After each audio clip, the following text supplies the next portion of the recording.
તમે મોટા મોટા મોલ જોયા હશે, તમે એરપોર્ટ છે, એરપોર્ટ ની અંદર આપણે આ એસી નાખવામાં આવે ભાઈ? બિલકુલ, એરપોર્ટમાં આપણે આ એસી નાખવામાં આવે. આમાં છે ને જેટ નોઝલ આવે.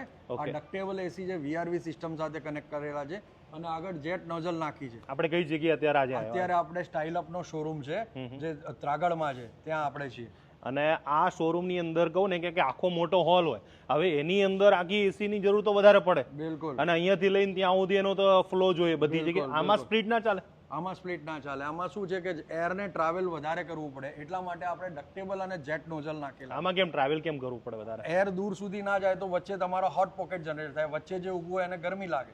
અચ્છા, કારણ કે આ મોલ છે તો મોલ ની અંદર કપડા અહીંયાથી પણ જોઈએ, ઓલી બાજુથી પણ જોઈએ, એટલે બધી જગ્યાએ એમને હવા આવી જોઈએ. બિલકુલ, બધી જગ્યાએ. હવે આવું તો મેં જોયું નથી, બધી જગ્યાએ તો આપણે ઓલું લગાવ્યું છે, ડક લગાવ્યું છે. આ ડક્ટ વગરનું, બરાબર, એટલે કહેવાય તો આજ આ ડક્ટેબલ એસી કહેવાય, પણ જેટ નોઝલ લગાવ્યા છે આગળ. આગળ એટલે ફ્લો એકદમ જોરથી માથા ઉપર જ આવે છે. યસ. તો પછી આની અંદર ગરમ હવા, બહાર ને ઠંડી હવા કેવી રીતના બધી આ કામ કરે? આમાં તમારે ગરમ હવા જે છે એ સાઈડમાંથી ઓટોમેટિક લૂઝ એર જે હોય એ મિક્સ થાય, ગરમ હવા અને ઠંડી હવા મિક્સ થાય.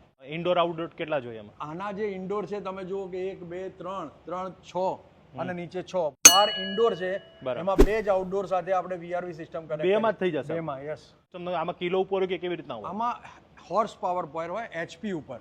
પર એચપી 50,000 થી 60,000 ની વચ્ચે પ્રાઇસ હોય. એ ડિપેન્ડિંગ ઓન ધ તમારી કેવી ડિઝાઇન છે. આમાં ટન બન ના આવે? આમાં 1 HP = 0.8 ટન થાય તમારો. બરાબર. હા, એટલે ટન કેટલા ટન ગણવાનું આપણે? આ તમારું સપોઝ મેં 120 HP લીધેલું છે, તો 120 HP એટલે 0.8 વડે મલ્ટીપ્લાય કરું એટલે 12 × 96 ટન થયું. આ 96 ટન? હા, 96 ટન. પ્લસ પાછું એમાં ઓલા સ્પ્લિટ કરતા આની અંદર બિલ ઓછું આવે ને? આમાં બિલ ઓછું આવે, 30% બિલ ઓછું આવે સ્પ્લિટ કરતા. તો ભાઈ તમે મોલની અંદર જ્યાં પણ તમે જુઓ ને, એરપોર્ટની અંદર તમે પણ જો કદાચ મોલ નાખતા હોય અથવા દુકાન નાખતા હોય, તમારી આવી કોઈ મોટી જગ્યા હોય, તો ત્યાં એસી નું કુલિંગની કંઈ પણ પ્રોબ્લેમ હોય તો એનું વન ટાઈમ સોલ્યુશન એટલે એરોમા એર કન્ડિશનિંગ. આખા ગુજરાતમાં બધી જગ્યાએ સર્વિસ આપશું ને ભાઈ? જેટલા પણ લોકો જ્યારે પણ ફર્નિચર પહેલા એસી લગાડવાનું પહેલા પ્રિફર કરશે કે એમાં કયું અને કેવી રીતના, ખાસ તો તમારે લોકોને ફોન કરવાનો, તમારે કહેવાનું કે ભાઈ મારું આ બિઝનેસ છે, તો એ લોકો પોતે જ આખી કસ્ટમાઇઝ ને ડિઝાઇન કરીને તમને આપી રહ્યા છે.